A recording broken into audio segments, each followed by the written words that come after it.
Eu me chamo Wilson Knoner Campos, sou advogado e integro a banca de advogados Bertol Advogados Associados, sediado em Florianópolis, Santa Catarina e também em São Paulo, no Morumbi. E através deste pequeno vídeo eu pretendo apresentar uma dica muito importante para médicos que atuam ligados a planos de saúde e também aos consumidores que têm contratos com os planos de saúde.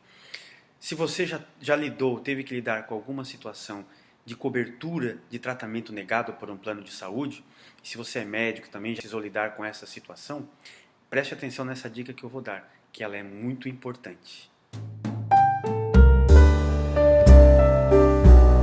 Falando primeiramente aos consumidores, aos clientes de planos de saúde que têm contratos com os planos de saúde. Geralmente o plano de saúde nega uma cobertura para algum tratamento que o seu médico particular indicou, alegando que esse tratamento ou é experimental ou não está incluído na lista de tratamentos nacionalmente autorizados e reconhecidos pela Agência Nacional de Saúde. Só que essa justificativa dos planos de saúde é considerada ilegal pela jurisprudência dos tribunais de justiça de Santa Catarina, de São Paulo e dos demais estados. Isso por quê? Porque o Código de Defesa do Consumidor funciona como um filtro para equilibrar essa relação entre o gigante plano de saúde e o pequeno e frágil consumidor, que muitas vezes paga anos a fio o seu plano de saúde e quando precisa tem uma negativa do plano de saúde. O parágrafo 4º do artigo 54 do Código de Defesa do Consumidor define que é obrigação do fornecedor de serviço, no caso o plano de saúde, colocar em seu contrato em cláusula destacada, em letra grande e em redação que seja de fácil e rápida compreensão pelo consumidor quando for inserir uma cláusula restritiva de direitos. Por exemplo, uma limitação no fornecimento de serviços ou produtos, como seria o caso de negar uma cobertura indicada por um médico particular, um tratamento, a colocação de uma válvula, ou uma prótese, por exemplo. E sobre esse tema, inclusive, o Tribunal de Justiça do Estado de São Paulo editou uma súmula, a súmula 102, exatamente reconhecendo que os planos de saúde não podem, de forma genérica, num plano abstrato e a priori, negar qualquer tratamento, negar qualquer prescrição que tenha sido feita por um médico particular sobre essa justificativa. Diz o seguinte essa súmula 102.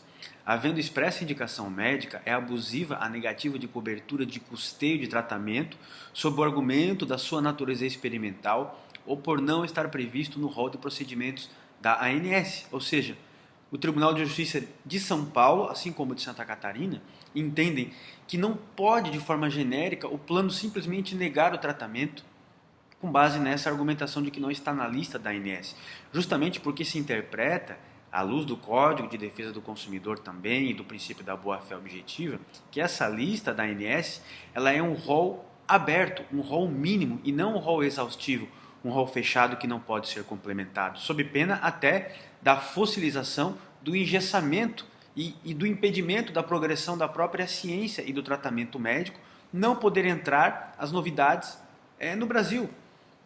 Por isso é que essa postura é ilegal.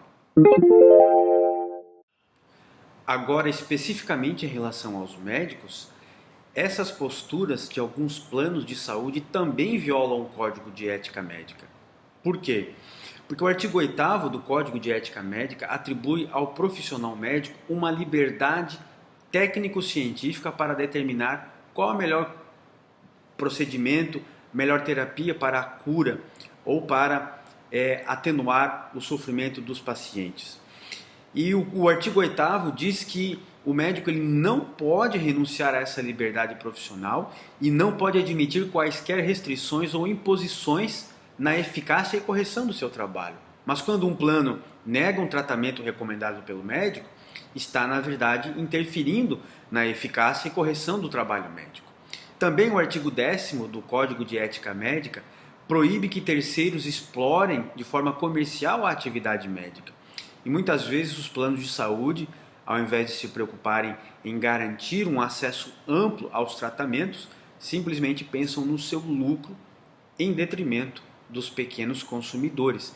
Então, isso na verdade é muito grave, mas nós entendemos que com a força da jurisprudência que vem se formando, os planos de saúde irão de forma coercitiva, impositiva, com multas, com pagamento de indenizações, vão ser compelidos a mudarem a sua postura. E no próximo vídeo traremos outras dicas também importantes e eu aguardo vocês. Um abraço.